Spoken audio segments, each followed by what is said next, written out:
Soja, milho, arroz e feijão. Análise de mercado com o consultor Vlamir Brandalize. Brasil recebe tecnologia para tornar a agricultura irrigada mais sustentável.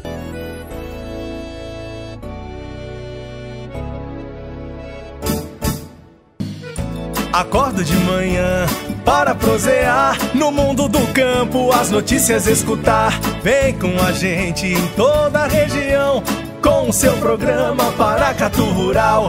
Tem notícias, informação e o mais importante, sua participação. Programa Paracatu Rural. Programa Paracatu Rural.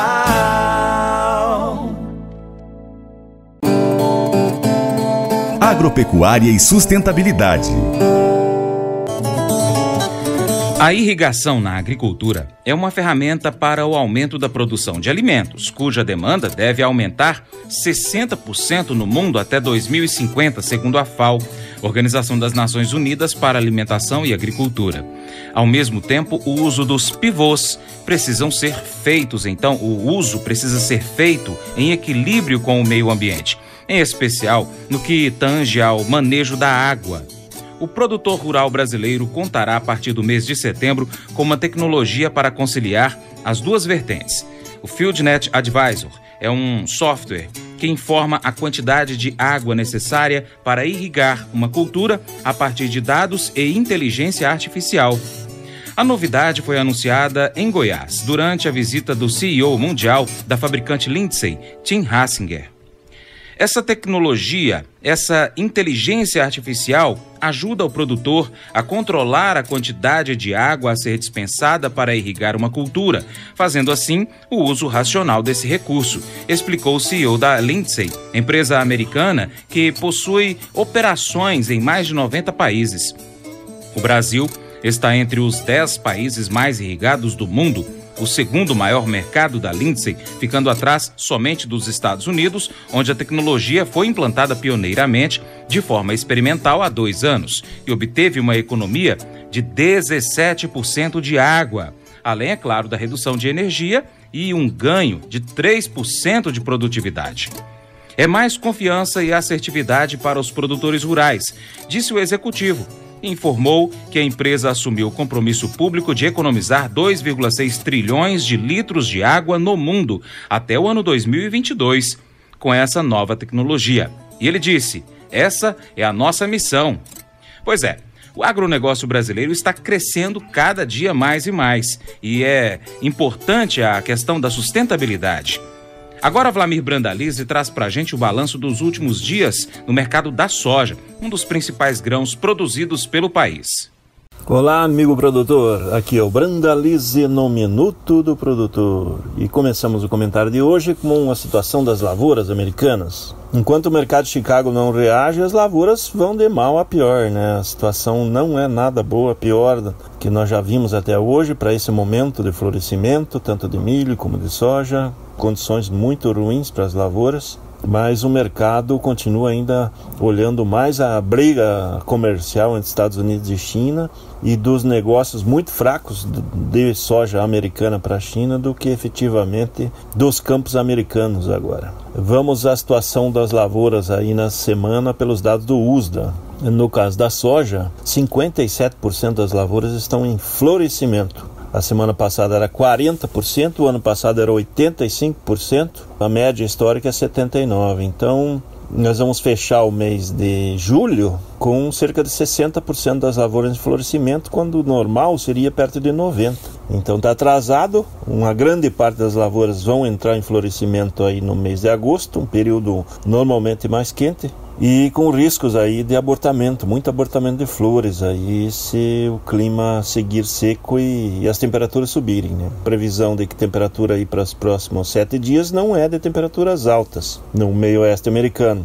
E com isso vem também fazendo leve pressão no mercado de Chicago, que tem um dia que vai para cima e outro para baixo e não consegue decolar. A formação das vagens nas lavouras de soja americanas já chegaram a 21%, frente aos 7% da semana passada, 58% do ano passado e 45% da média histórica. Também muito atrasado o início da formação das vagens, vai colocar praticamente 80% das lavouras para começar a formar os canivetinhos no mês de agosto, período muito crítico. Normalmente teria que já ter aí mais ou menos uns 50% a 60% dessas lavouras com o canivetinho e 30%, 40% para entrar. Então está atrasado em função do atraso do ciclo, do plantio, tudo no conjunto da situação das lavouras. O quadro das lavouras aí nessa última semana, ele mostrou uma estabilidade com relação às lavouras boas e excelentes. Manteve em 54% de áreas boas e excelentes, que é igual à semana passada, mas aumentou as lavouras ruins e péssimas, saindo de 12% e foi para 13%.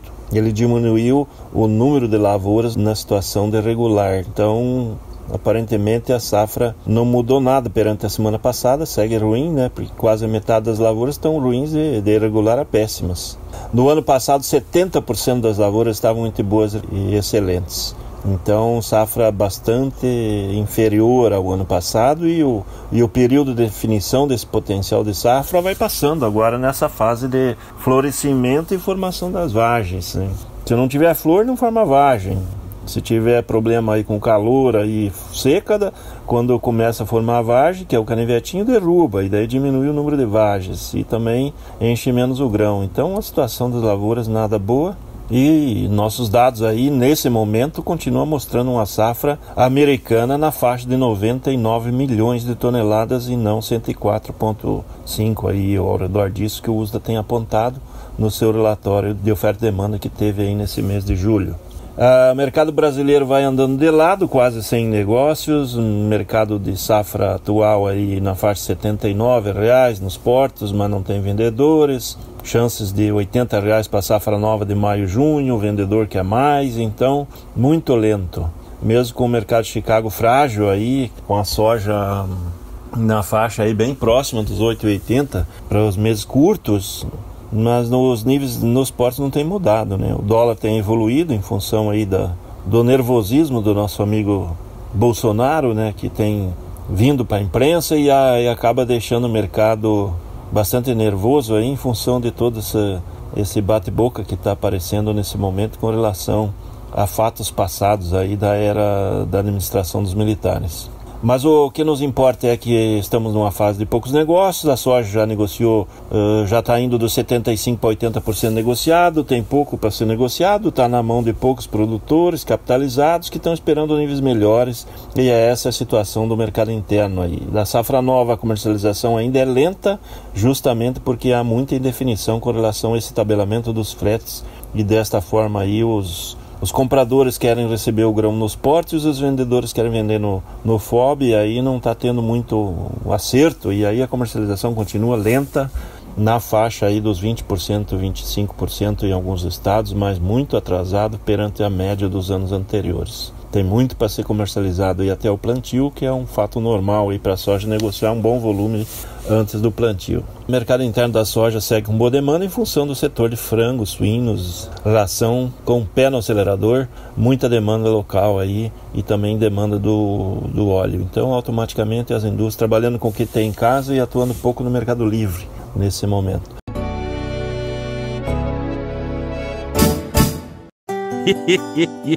Mas eu vou dizer uma coisa pra você, viu? Se quiser colocar propaganda sua aqui nesse programa, olha, eu vou dizer um negócio, você vai ter um resultado bom demais, senhor. Isso mesmo, é facinho, senhor. Você pode entrar em contato com os meninos ligando no telefone deles, é o 38, é o 991810123, bem facinho. É muito bom porque aí a sua empresa vai sair dentro de um programa que é ligado aí ao homem para a mulher do campo. É bom ou não é, só?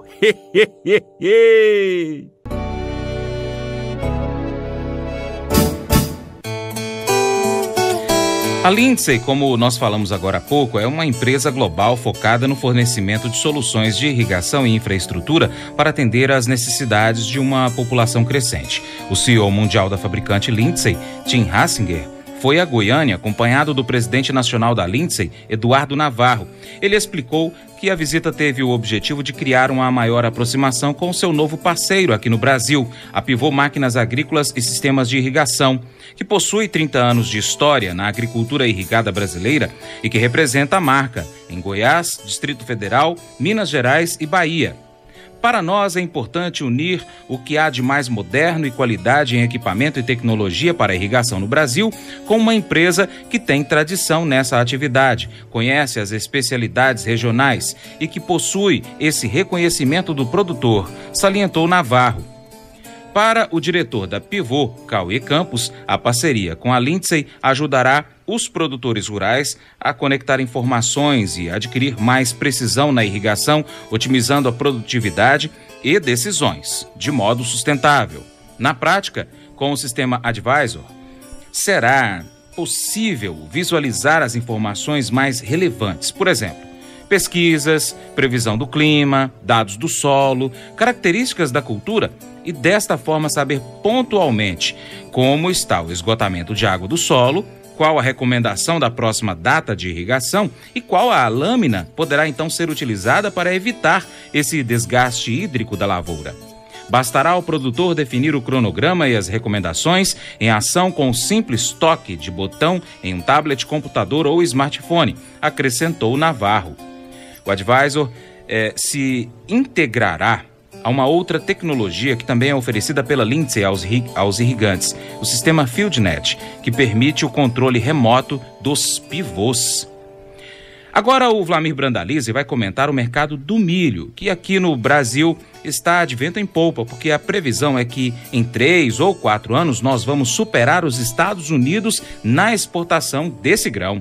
Mercado de milho também lá em Chicago mostra uma calmaria, um dia para cima, um dia para baixo, não consegue decolar, não consegue avançar, mesmo que as condições da safra não estejam boas. O relatório dessa semana do USDA mostrou leve avanço, né? Tem uma semana que sobe 1 ponto e na outra a qualidade das lavouras caiu 1 ponto. Então essa foi a semana de subir 1 ponto. Então atualmente está com 58% de lavouras boas e excelentes, e a semana passada tinha 57%. A média, aliás, o ano passado tinha 72%. Então, a safra continua inferior, muito inferior ao ano passado, e o potencial produtivo das lavouras é menor, né? Então, esse é o quadro das condições das lavouras. Nesse momento, o milho americano está com 58% em floração, ou na fase de pendoamento. Semana passada era 35%, o ano passado 90% e a média histórica 83%. Segue com um grande atraso, porque houve atraso no plantio, e vai jogando as lavouras lá para frente numa fase de alto risco, né?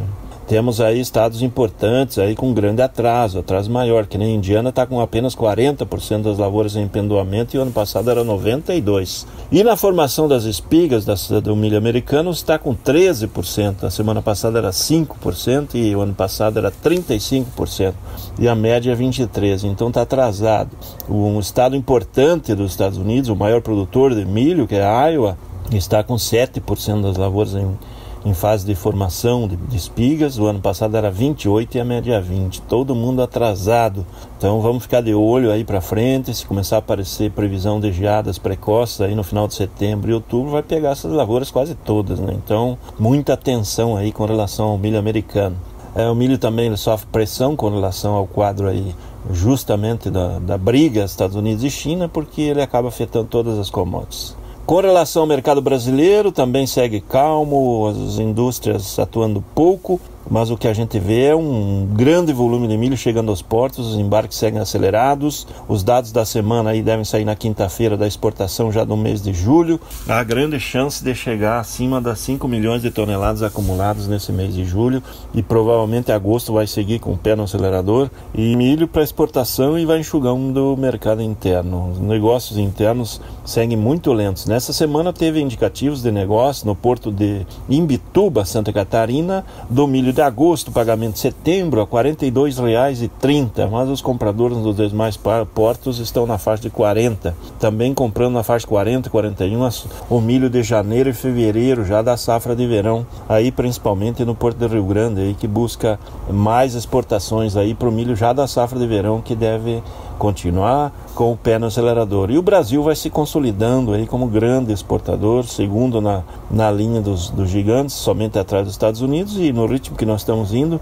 provavelmente em 3, 4 anos nós vamos superar os americanos na exportação de milho também. Já superamos a soja há vários anos e agora é o milho que é a próxima meta de a gente superar os americanos, que provavelmente deve ser lá por 2021, 2022, nós vamos estar exportando mais de 50 milhões, 55 milhões de toneladas, e aí já à frente dos americanos.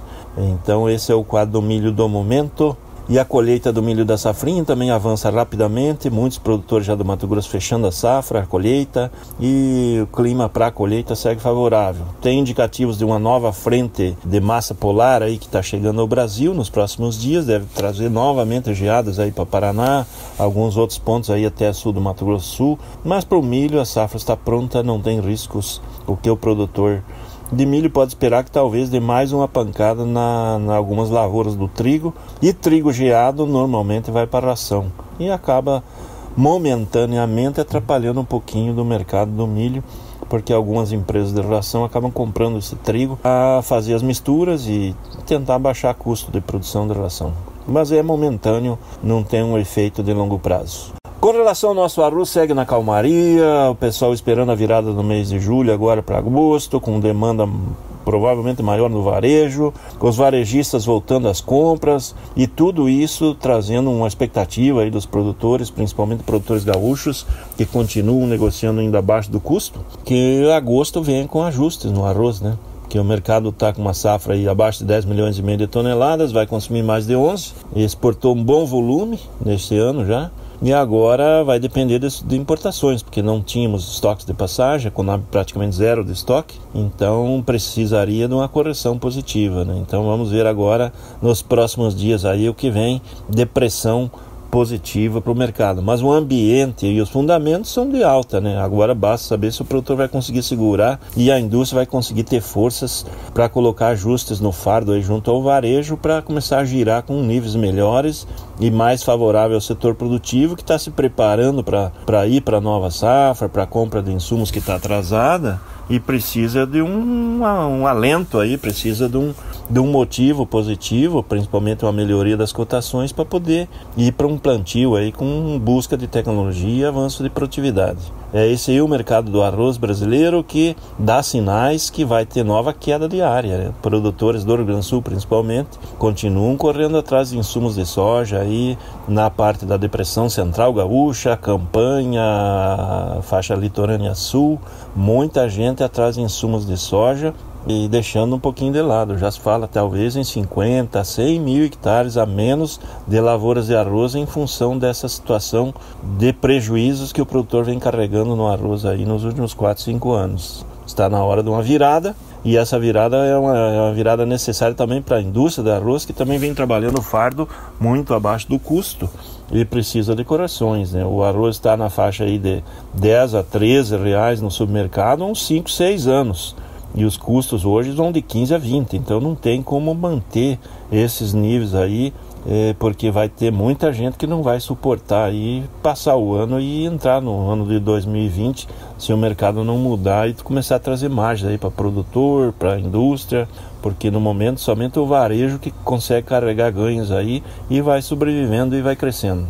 O nosso amigo feijão segue agora também com expectativa de demanda, os poucos negócios que têm fluído aí de 140 a 190, já tem produtor apostando em alta aí, porque a demanda de agosto normalmente é forte e a oferta do feijão de agora em diante vai ficando restrita, porque uma parte das lavouras foram ceifadas pelas geadas aí nesse mês de julho, e agora em diante as ofertas vão começar a ser pontuais e é um período normal de uma reação nas cotações e crescimento de demanda, né? O mês de agosto é um mês bom de demanda de arroz e feijão e deve ser novamente nesse ano.